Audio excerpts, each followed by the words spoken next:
He asked me to do something, simple thing, I did it. Exactly how he asked, exactly when he asked, exactly the way he wanted. 3 hours later, he punished me for doing it. Not for doing it wrong, for doing it at all. By evening, the house felt like ice. I'd spent 8 years learning that compliance didn't protect me, that doing exactly what he asked wasn't safe, that obedience itself could be punishable. And the Tuesday afternoon, I finally understood that he didn't want me to succeed at what he asked. He wanted me to navigate an impossible test where doing it was wrong and not doing it was wrong, and there was no right answer. Only different types of punishment.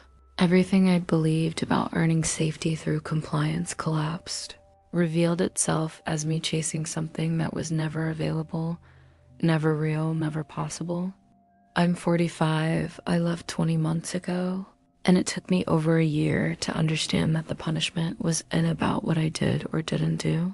It was about maintaining a system where I could never be right, never be safe, never predict what would result in approval versus punishment, where my compliance was required but also punishable, where doing exactly what he asked could be just as dangerous as refusing. And that impossibility, that double bind, that having no safe option was the mechanism, was the control, was what kept me trying, kept me focused, kept me believing that if I could just figure out the right way to comply, I'd finally be safe. By evening, I understood. There was no right way. That was the point. I thought doing what he asked would protect me. I didn't expect it to be another trap. If you've ever done exactly what someone asked and been punished anyway, if you followed instructions perfectly and still been wrong, if you've learned that compliance doesn't equal safety, if you've realized you were in a game with no winning move, you already know what I'm describing. You already know the specific despair of doing everything right and still being punished of trying to earn safety through obedience and discovering that obedience itself was punishable. And I'm realizing as I tell you this, some of you are doing exactly what he asks right now perfectly carefully and still being punished. So here's what I need to know. What did you do exactly as asked that still got you punished? Just drop it in the comments. He asked me to blank. I did it. He punished me anyway. Let's see if we're all failing the same impossible tests. I spent 8 years thinking if I could just comply perfectly enough, correctly enough, I'd finally be safe. I was wrong. Perfect compliance was just another thing to be punished for. Now, let me tell you exactly what happened. The request. The compliance. The punishment for doing exactly what he asked. We'd been together 8 years, married for 5. Both in our 40s when we met, both divorced. Both thought we'd learned from past relationships. He seemed reasonable. Seemed like someone whose requests were genuine. Who asked for things he actually wanted. Who appreciated when I did what he asked. I didn't recognize that requests could be tests, that compliance could be traps. Year 2, I started noticing he'd sometimes be unhappy even when I did exactly what he asked. Would ask me to do something, I'd do it. He'd find something wrong with how I'd done it. Not wrong exactly, just not quite right. Not the way he would have done it. I'd try to understand what I'd missed, what I'd done incorrectly. He'd say I did what he asked, it just wasn't what he wanted. I learned to ask more questions, to clarify exactly what he wanted, to make sure I understood correctly before doing it. That helped sometimes. Other times it seemed to annoy him, make him feel like I was making simple things complicated. Year 3, the pattern became clearer, but more confusing. He'd ask for something. I'd do exactly what he asked, exactly how he specified. Sometimes he'd be pleased. Sometimes he'd be irritated. I couldn't figure out what determined pleased versus irritated. Started to seem random, unpredictable, based on something I couldn't see. Year 4, I started documenting it mentally. Tracking what he asked, how I did it, what his response was. Trying to find the pattern. Trying to understand what made the difference between approval and disapproval when I done exactly what he asked in both cases.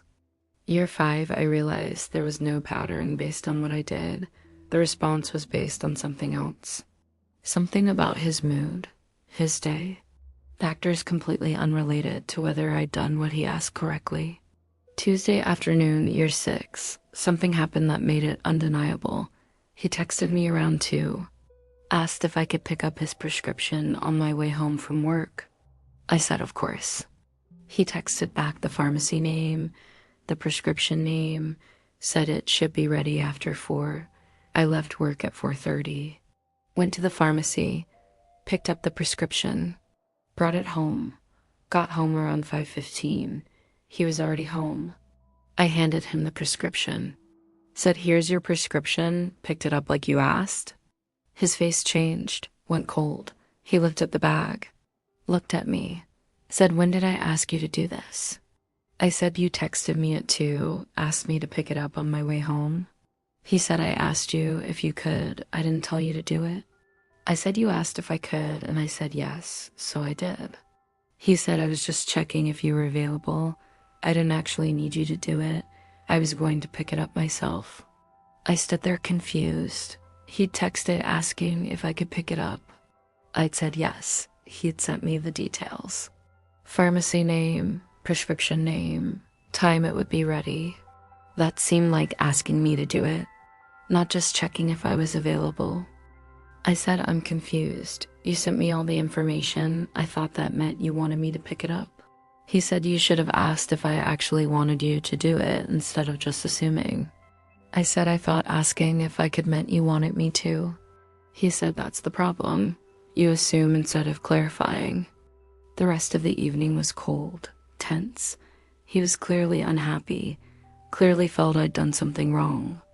I'd picked up his prescription exactly as he'd seemed to ask, and somehow that was wrong, was assuming, was not clarifying enough.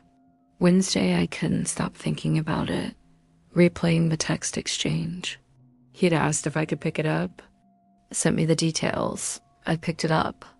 That seemed like doing what he asked. But according to him, I should have known that asking if I could wasn't actually asking me to do it. Should have asked for more clarification even after he sent me all the details. I felt crazy, felt like I'd missed something obvious. Felt like I'd failed a test I didn't know I was taking. Thursday, I mentioned it to my therapist. Told her what happened. She asked to see the text exchange. I showed her. She read it. Said, "This looks like he asked you to pick up his prescription and you did." I said, "But he said he was just checking if I was available, not actually asking me to do it." She said, "Did he say that in the text?" I looked. He hadn't. He'd asked if I could. I'd said yes. He'd sent the details. She said, "That's a request followed by information needed to complete the request. That's asking someone to do something." She said something that stuck with me. Said, "In healthy relationships, communication is clear, requests are genuine. If someone asks you to do something and you do it, that's successful communication. In unhealthy relationships, communication is deliberately unclear, requests are tests. If you do it as asked, you're still wrong for not reading hidden meanings or asking more questions. The goal isn't successful compliance. The goal is maintaining a system where you can never be right." That's when I started seeing other examples. Other times I'd done exactly what he asked and been punished for it anyway. Month 74, he asked me to make dinner reservations for Saturday. I made reservations. Saturday, he was irritated. Said he'd wanted me to ask where he wanted to go before making them. I said, "You asked me to make reservations. I made them at a place we both like." He said I should have checked with him first instead of just deciding. Month 76, he asked if I could handle grocery shopping this week. I said yes. Did the grocery shopping. He was unhappy with what I bought. Said I should have asked what he needed instead of just buying what I thought we needed. I said, "You asked if I could handle it, but seemed like asking me to just do it." He said asking if you can handle something doesn't mean do it without any input. Month 78, he asked me to schedule the car maintenance. I scheduled it. He was annoyed. Said I should have told him when I scheduled it before confirming. I said, "You asked me to schedule it, so I scheduled it." He said obviously I meant schedule it after discussing timing with me. Every time the same pattern. He'd ask me to do something, I'd do it. I'd be wrong for not asking more questions, for not clarifying more, for not reading between the lines that asking me to do something didn't actually mean I should do it without more input, even when he hadn't specified that more input was needed. Month 80, I realized I couldn't win. If I did what he asked, I was wrong for not asking more questions. If I asked too many questions before doing it, I was making simple things complicated. If I asked him to clarify what he wanted, I was being difficult. The system was designed so that there was no right answer, no safe response, no way to comply correctly. That's when I understood the impossibility was the point. Month 82, I tested it. He asked me to pick up dry cleaning. I asked when he wanted me to pick it up. He seemed annoyed, said whenever, just pick it up. I asked if he needed it by a certain day. He said, why are you making this complicated? Just pick it up when you can. I picked it up Thursday. He was irritated. Said he'd needed it by Wednesday. I said, you said whenever. You said you didn't need it by a certain day. He said, obviously I meant reasonably soon, not whenever felt convenient to you. I'd asked for clarification. He'd been annoyed by the questions. I'd done it based on what he said. I was wrong for not asking different questions. Questions he'd already said were making it complicated. There was no right move. That was the design. Month 84, I told him I couldn't keep doing this. Said I feel like no matter what I do, whether I do what you ask or ask for more clarification or try to read what you mean, I'm wrong. He said that's because you overcomplicate everything. I said I'm trying not to assume and you tell me I should have known. I'm trying to clarify and you say I'm making it complicated. I can't figure out what you actually want from me. He said I want you to use common sense instead of either blindly doing things or asking a million questions. I said I don't know what common sense means in this context because when I do what seems like common sense, I'm wrong. He said that's on you, not me. Month 85, I realized the relationship required me to fail, required there to be no right answer, required me to always be trying, always be wrong, always be working to figure out what he wanted, when what he wanted was for me to never quite get it right. My sister visited that month, watched us for a weekend. Afterward said you can't do anything right with him. Everything you do, he finds a problem with it, even when you do exactly what he asks. I said I know, I can't figure out what he wants. She said he doesn't want you to figure it out. He wants you trying to figure it out. If you figured it out, he'd lose the ability to make you wrong. She was right. The confusion was the point. The impossibility was the mechanism. The having no safe option was what kept me trying, kept me focused, kept me believing that if I could just get it right, I'd finally be safe. Month 86, I left. Told him I couldn't stay in relationship where doing what he asked was punishable, where compliance was a trap, where there was no right answer, only different ways to be wrong.